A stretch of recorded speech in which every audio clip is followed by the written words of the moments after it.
Shalom, Bapak Ibu Saudara, Mesbah keluarga pada hari ini.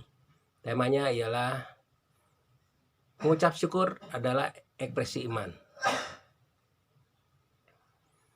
Saya mulai Mesbah keluarga pada hari ini dengan sebuah cerita di mana ada sebuah gereja yang sedang mengadakan KKR.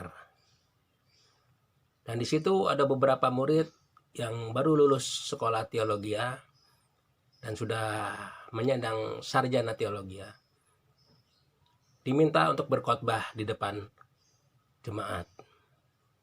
Dan murid ini begitu bersemangat karena ini adalah debut pertamanya, khotbah pertamanya di depan jemaat yang banyak.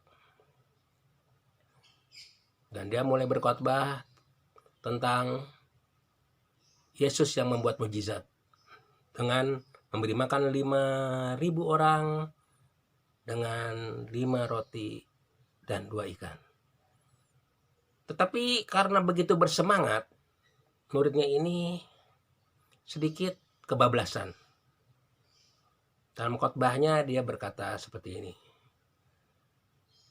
Bapak Ibu Saudara, Yesus membuat mukjizat yang luar biasa. Dia memberi makan 5 orang dengan 5.000 roti dan 2.000 ekor ikan. Lalu dia mulai menunjuk-nunjuk kepada semua jemaat. Bukankah itu luar biasa? Apakah saudara bisa? Bisa? Semua jemaat diam sambil menahan senyum. Cuma ada seorang tua di depan, duduk paling depan. Seorang yang berani berkata, kalau gitu mah, juga bisa, katanya gitu. Murid itu kaget. Jack bisa? Ya bisa lah. Ngasih makan 5 orang dengan 5.000 roti dan 2.000 ikan, ya bisa semua orang juga. Wah, murid itu sedikit malu. Tapi besoknya dia ingin memperbaiki khotbahnya itu, saudara. Dia berkhotbah lagi depan jemaat yang sama. Dan di situ ternyata orang tua yang kemarin ada di depan, duduk di depan juga, dan paling depan juga. Dan dia mulai berkhotbah. Saudara-saudara yang dikasihi Tuhan, Yesus membuat mukjizat yang luar biasa.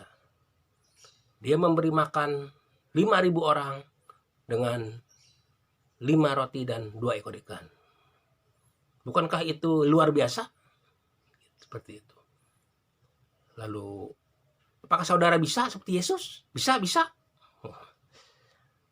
Cek itu kembali berkata, juga bisa. Kaget muridnya, saudara. Jack bisa? Ya bisa lah. Kan sisanya kemarin masih banyak, katanya.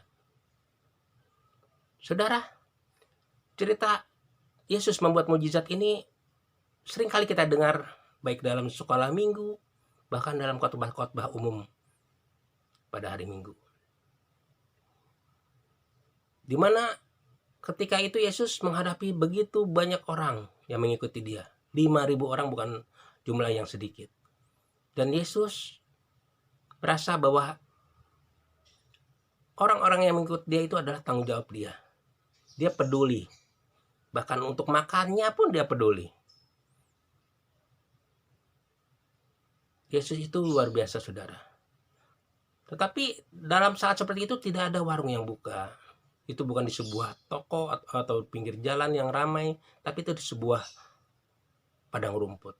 Saya yakin itu tempat yang sepi dari pasar atau dari toko atau dari tempat-tempat makanan. Dan di situ cuma ada, ketika dikumpulkan, hanya ada 5 roti dan 2 ekor ikan. Itu adalah masalah yang bukan hal yang mudah. Mungkin kalau saya jadi Yesus, mungkin saya akan berkata, Petrus, 5 roti 2 ikan buat lu orang juga habis, jangan kata buat yang lainnya. Tapi Yesus punya pemikiran yang positif. Menghadapi situasi yang sulit seperti itu, yang tidak mudah. Dia mengambil 5 roti dan 2 ekor ikan itu dan mengucap syukur. Dan kita lihat bahwa mujizat terjadi. Sisanya 12 bakul penuh.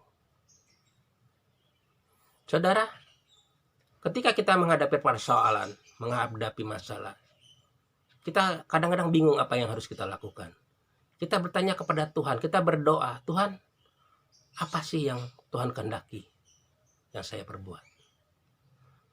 Padahal dalam 1 Tesalonika 5 ayat 18 dikatakan, mengucap syukurlah dalam segala hal, karena itulah yang dikehendaki Tuhan bagi kamu.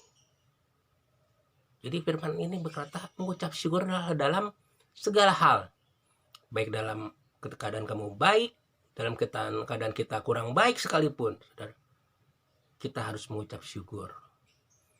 Bukan buat saudara atau buat yang siapa aja, tapi buat kita, buat kamu, bagi kamu dikatakan, buat kita, saudara. Saudara, seringkali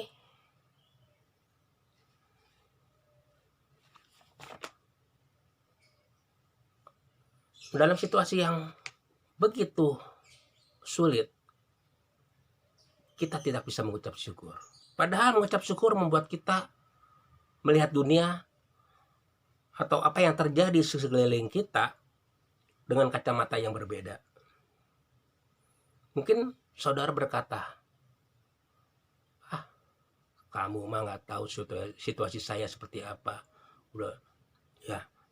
Justru saudara, saya tahu situasi saudara seperti apa. Dan saya tidak mau saudara berada dalam situasi seperti itu terus-menerus. Maka jalan keluarnya mengucap syukurlah senantiasa apa yang saudara alami. Maka saudara pindah dari posisi yang negatif menjadi posisi yang positif. Kita ingat Ayub.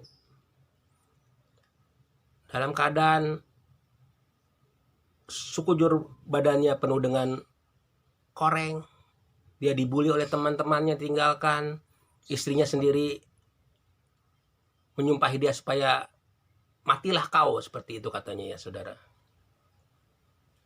Ayub dalam keadaan seperti itu masih bisa berkata, Tuhan yang memberi, Tuhan pula yang mengambil.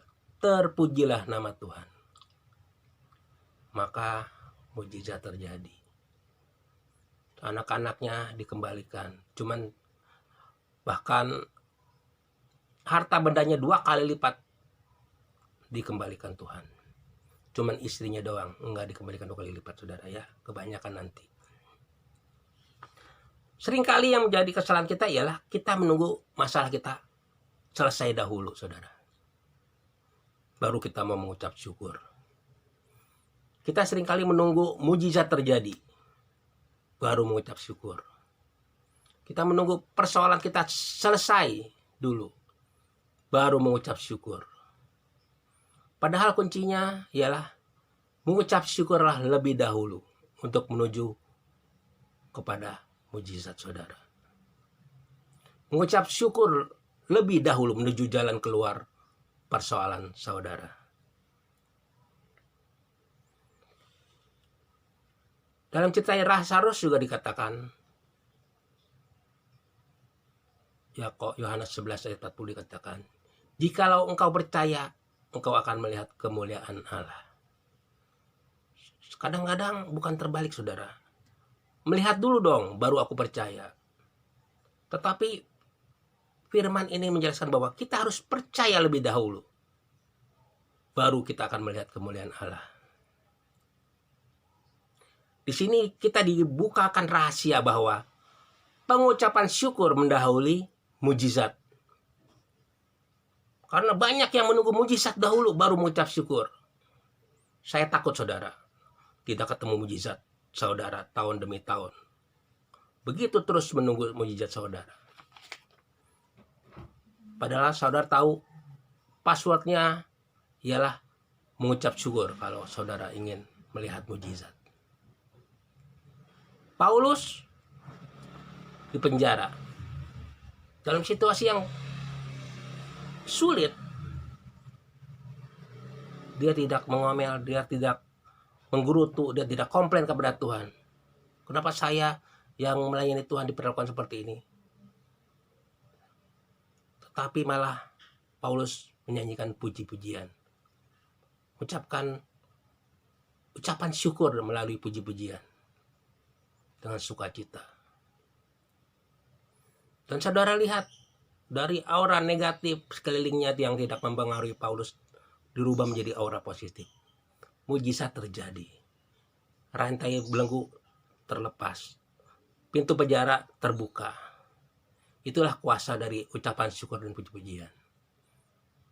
Pujian juga berkata, masuk gerbangnya bersyukur penuh dengan pujian.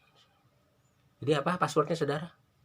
Masuk ke gerbang Tuhan harus dengan ucapan syukur, dengan puji-pujian.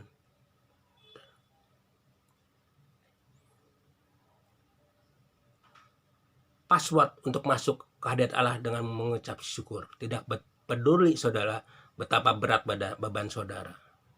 Passwordnya hanya itu, mengucap syukur. Kalau password dan kata kuncinya benar, maka saudara bisa masuk hadiratnya Tuhan. Dan saudara akan menerima mujizat saudara. Karena bersama Tuhan tidak ada yang mustahil. Oleh karena itu saudara, jadikan mengucap syukur sebagai gaya hidup saudara. Amin. Demikianlah firman Tuhan. Amin.